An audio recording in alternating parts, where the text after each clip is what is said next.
Shot in 4K ultra high definition. Your number one source for local news. WRAL News. Coverage you can count on. I heard what sounded like fireworks go off, and then we heard louder sounds that sounded like bullets hitting windows. Bullets fly at a Raleigh shopping center, sending 3 people to the hospital. We're hearing from a man who witnessed it all. Plus, new surveillance video shows the moments a shooter blasts through the doors of this school in Tennessee as police reveal more overnight about a possible motive. And it's a cooler start this morning, and we do have some rain that's going to be on the way overnight tonight. I'll show you that. And how a visit from President Biden to this facility in Durham today could cause some trouble for your lunchtime commute. President coming to the Triangle to visit Wolfspeed there. It is 4:30. A lot to tell you about on this busy Tuesday morning. I'm Renee Chu. I'm Jeff Hogan. We're getting started a little more clear today than yesterday, certainly. And Elizabeth Gardner in the WRAL Severe Weather Center. It's crisp out there, but clear as we look for the day ahead. Yeah, it's a nice start out there this morning. Temperatures are cooler than yesterday, looking at 55 degrees here in the Triangle area with mainly clear skies. We're going to see some high, thin cloud cover out there today, but it stays dry during the daylight hours. We do have some significant rain in our forecast for tonight. We'll talk about that in just a few minutes. It's 58 in Fayetteville, 59 in Clinton, 54 in Rocky Mount. Our cool spot is Roxborough at 45 right now. We'll take a look at our 24-hour temperature change, running anywhere from 1 or 2 degrees to as much as 7 to 8 degrees cooler this morning than it was yesterday. So that's enough that you should notice. You know, it was a little breezy yesterday afternoon, and we're going to see the same thing again this afternoon. Winds gusting this afternoon up to around 20-25 miles per hour. Hour by hour, our temperatures will stay in the 50s all the way until around 10 or 11 this morning, and then we climb into the upper 60s for this afternoon. So about 10 degrees cooler than what we saw yesterday.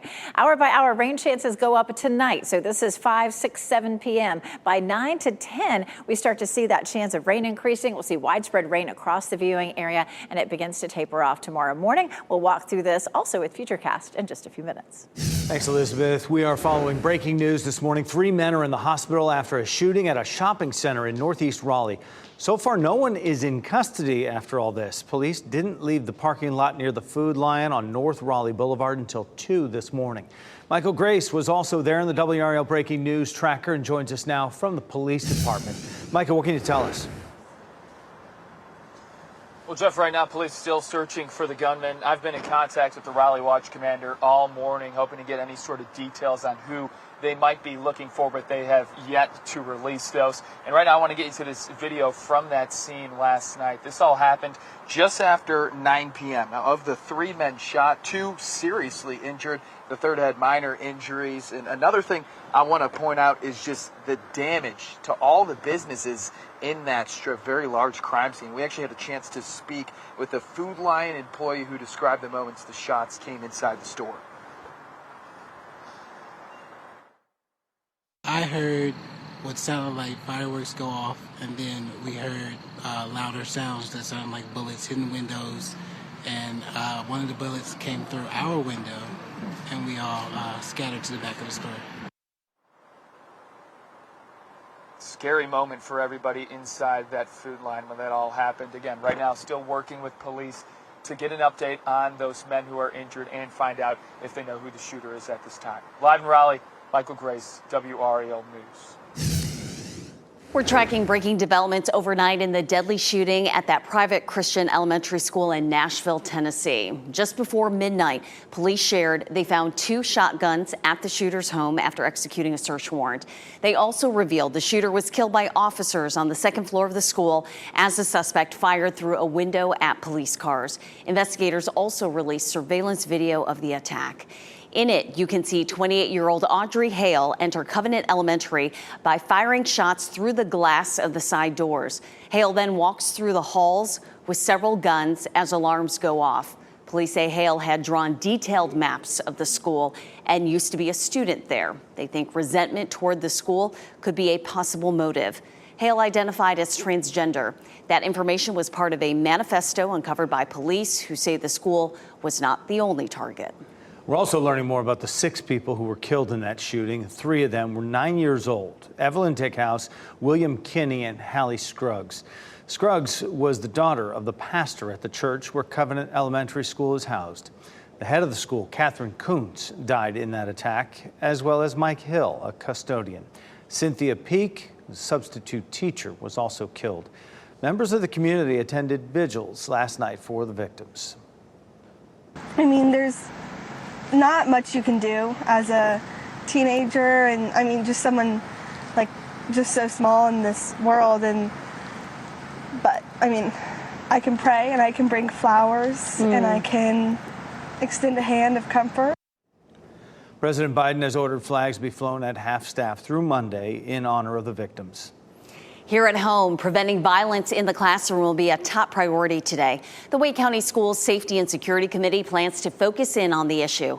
WRAL's Nia Harden is tracking what today's discussion could include. And Nia, a lot of options here on the table.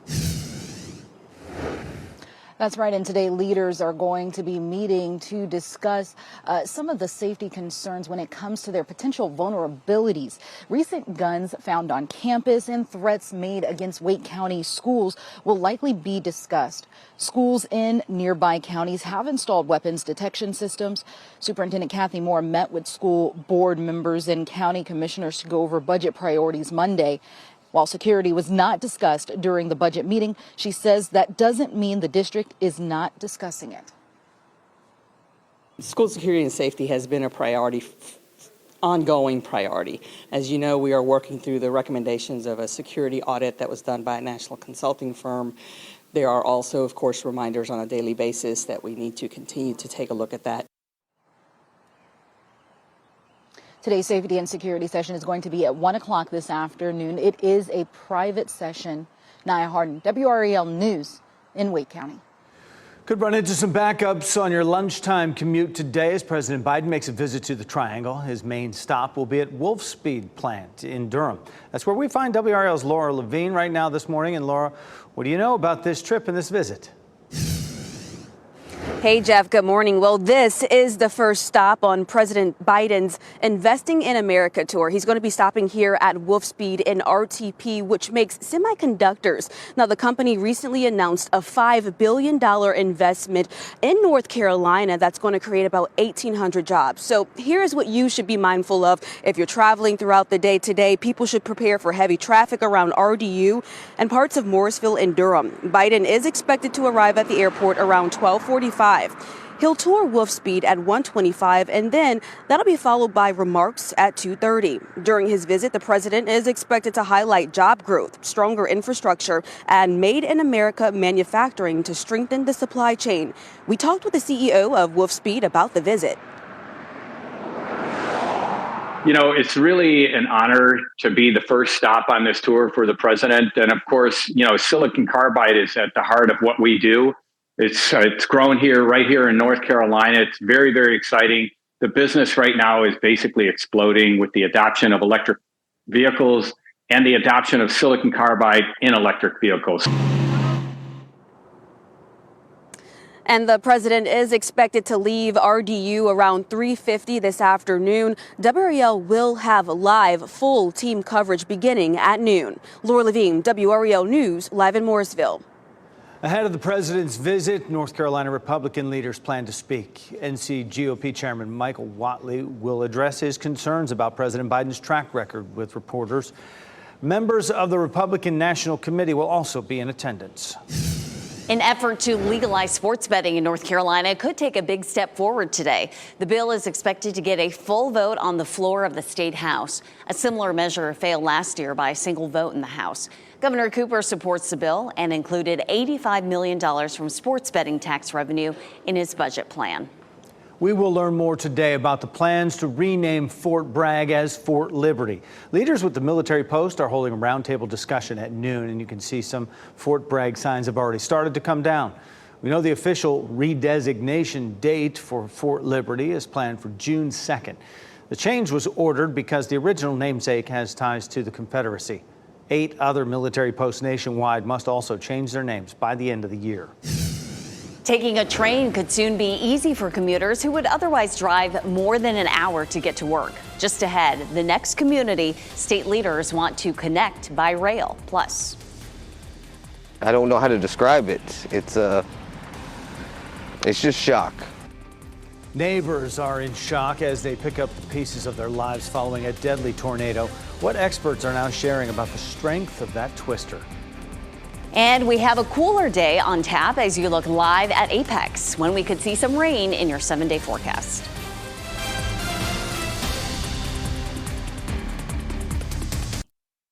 From the WRAL Severe Weather Center, North Carolina's most experienced team of meteorologists. Taking a look at what's happening out there right now. Temperatures are in the mid-50s, 54 in Rocky Mount, 55 in Durham and Raleigh, just a touch cooler than it was yesterday. Our skies are mostly clear right now, but we will see some high, thin cloud cover for today. And overnight tonight, we'll see some rain. That rain starts to roll in right about midnight and will last into the early morning hours tomorrow. So we have the potential to see a little bit of fog down to the south this morning. Temperatures, again, mostly in the mid-50s. We take a look at our forecast as you're heading out the door with the dog. Our temperatures are in the 50s. It's going to be cooler this afternoon than it was yesterday. A bit of cloud cover that lingers around the area. Temperatures will be in the mid to upper 60s. We are looking at a cool day again tomorrow. We'll talk about when temperatures begin to rebound above normal coming up. Elizabeth, thanks. Schools in Troup County, Georgia remain closed today because of road closures and other damage caused by a powerful tornado. The National Weather Service confirmed the tornado that hit there Sunday was an EF3. That means it had sustained winds of 150 miles per hour as it carved a 20-mile path of destruction. People who returned to survey the damage were in shock that they lost everything. To stand here and just look around you and to know that 36 hours ago looked totally different. I mean, there just aren't words. At least 30 homes were destroyed. 5 people were hurt, but they're all expected to survive. Volunteers with the Red Cross, including several from North Carolina, are helping to provide food and shelter to people who lost their homes. Classes will be back to normal at NC Central University today after a threat shut down parts of campus last night. The threat was posted online and claimed there would be a big shooting on campus. NCCU police say the threat was not credible and they arrested one student linked to the post. Still, others on campus say this brings the threat of school violence close to home. It make you worry because you in a different environment. Now you in it versus just watching it from the outside. Police have not released the name or the age of the student who was arrested. We'll have to wait until at least tomorrow before we find out if former President Trump will be indicted in a hush money case. The grand jury weighing charges against Trump ended their session yesterday without a decision. They did hear testimony from David Pecker, the former CEO of American Media and publisher of National Enquirer. Prosecutors say Pecker played a key role in Trump's efforts to silence women ahead of the 2016 election.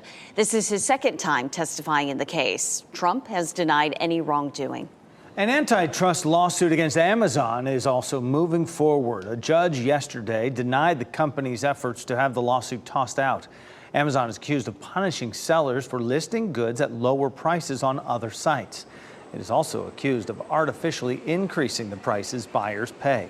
The lawsuit has estimated the damages at up to $172 billion. The first of 3 rounds of layoffs set to begin this week at Disney. In all, 7,000 people are expected to lose their jobs out of more than 200,000 employees who work there. The layoffs are slated to be completed before summer. Disney is trying to save several $billions.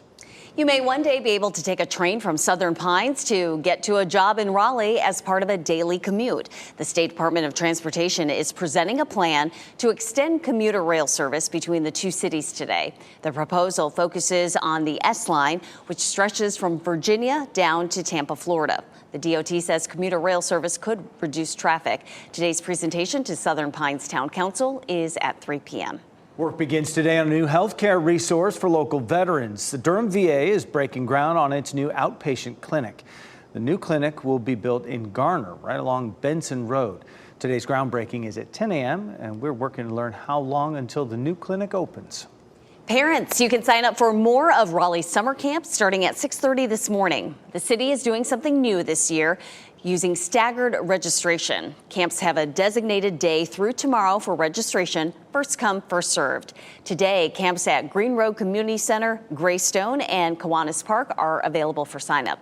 You can learn more about the camps offered and when to register on raleighNC.gov/summer camps. Talking summer, but it's a cool spring day to get our week going here with our Tuesday. And Elizabeth Gardner in the WRAL Severe Weather Center as we continue here. It's a little chillier than yesterday, but not as much rain here this morning. Yeah, nice and dry out there. We're taking a look at what happened yesterday. We had this front slide through during the evening, and now we're on the cooler side of the front. So it's warmer here, it's cooler on this side of the front. This front's going to linger to our south for the next couple of days, and we're going to see a wave of low pressure riding along it. That's going to help to bring us some rain overnight tonight. But it should be out of here fairly early tomorrow morning. Let's take a look at that on Futurecast. You can see some high, thin cloud cover that's across our area this morning, and that'll be with us on through the afternoon. The clouds will begin to build a bit more after lunchtime. Around 3 or 4 o'clock, there could be an isolated shower to the north, but it'll be much later in the day that we end up seeing the rain. Likely around 7 to 8 o'clock, we start to see that rain pushing in from the west. At 10 o'clock, it's spread across most of the viewing area, and it's going to be with us for a good bit of the night, and everybody sees it. We're going to see that widespread rain. Not likely to see thunderstorms with this. By 4 a.m., it is pulling out of the area, but we're going to wake up to some fairly wet conditions in the morning. Even though the rain will be over for the morning commute tomorrow, it's still going to be a bit wet out. And then we'll see some gradual clearing getting through the afternoon. Right now, our temperatures are in the 50s. It's 55 degrees in the Triangle, and we'll hold it in the 50s until close to lunchtime. We check out our temperatures right now, 54 in Southern Pines, 55 Goldsboro, and a cooler 45 up in Roxborough. We have a late week warm up in our forecast. So 67 is our actual normal for today, and that's what we'll end up seeing. It will be a little bit cooler for Wednesday at 61, but it'll be dry during the day, and we'll see some breaks in the clouds. And then on Thursday, we jump to 70, and then 78 Friday, 81 on Saturday. We're still tracking a front that arrives late Friday into Saturday. We're going to talk more about the timeline for the rain Friday and Saturday coming up. But watch the temperatures first. So temperatures were warm, now starting to cool down a little bit. You can see the blue color contours moving in for temperatures at or a little below normal, especially for tomorrow. And then we warm right back up over the weekend, and we see some cooler air as we get into the beginning of next week. The Durham Bulls home opener is Friday. They throw out the first pitch at 6:35. I think that probably at 6:35 we're dry, but it may be that we start to see some rain toward the end of the game. Again, we're going to walk through that timeline for you coming up in just a little bit. Also over the weekend, the big Dreamville Festival, of course, in Dix Park. Huge event. 81 on Saturday, then 67 Sunday. So big difference in the temperature. It looks like we will see some rain during the day Saturday. Again, we'll walk through that timeline coming up.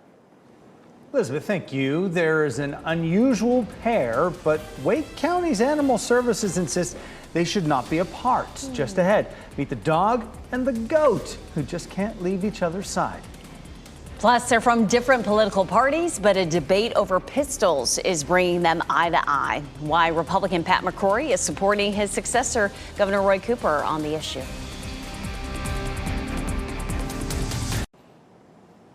For the first time, the Dreamville Festival has sold out in advance. That means in just a few days, roughly 50,000 fans will flood Dix Park, hoping to see headliners like Usher, Drake, and of course, North Carolina native J. Cole. The Tourism Bureau says it's expecting the festival to bring in roughly $7.8 million in economic impact for the area this year. In anticipation of the large crowds, RPD says it is beefing up security and increasing law enforcement presence. On top of that, organizers say they've expanded the box office and the capabilities of the entrances. To see it year over year, and then over the hurdles that we've dealt with COVID and hurricanes and everything, and still see this festival come back stronger and stronger every year is pretty awesome to see. Organizers say there will be more Uber and Lyft drop-off and pickup locations, and they've nearly doubled the number of shuttle buses from the downtown parking locations. Officials also highly encourage festival goers to text Dreamville to 888-777 to receive any festival emergency alerts. You'll see hundreds of nurses and nursing students today at the General Assembly building in Raleigh, where you're looking live right now. They'll spend the day talking with state lawmakers about improving conditions and pay for those working in the field. This is part of a biannual event from the state's Nurses Association, which has been on hold since the pandemic. Nurses at Johnston Community College will get a special gift today to encourage them to stay on track and finish their nursing degrees. The Gale Healthcare Foundation is announcing $30,000 in scholarships. The donation comes as concerns grow about a nursing shortage. Recent surveys show a third of nurses across our state are burned out from the pandemic. The Wake County Animal Center is making it their mission to keep an unlikely duo together. Meet Cinnamon the goat and Felix the dog. They play, eat, and even sleep together. They came to the shelter this month because their owner can no longer care for them. Staff is now searching for a rescue partner to keep the bonded pair together. They're not available for public adoptions right now, but if they can't find a rescue partner by Friday, they will revisit adoption options. Hopefully they can stay together, Jeff. Yeah, they just have a few days this week because at the end of the week, then they're going to, like you said, revisit those. But it takes a specialty care person to kind of take care of this duo. They are cute together, right? And I love the fact that they don't want to separate them. We know dogs are social, but apparently goats are very social as well. So cute. They'll have a nice chat about it. A years-long effort to get local sheriffs involved in immigration cases could take a big step forward today. Why this time, supporters think it has enough support to pass. Plus, breaking developments in that school shooting in Nashville, Tennessee. Why investigators now think the school was not the only target. And how schools here at home are addressing security concerns. We asked the Wake County Superintendent whether metal detectors are on the table.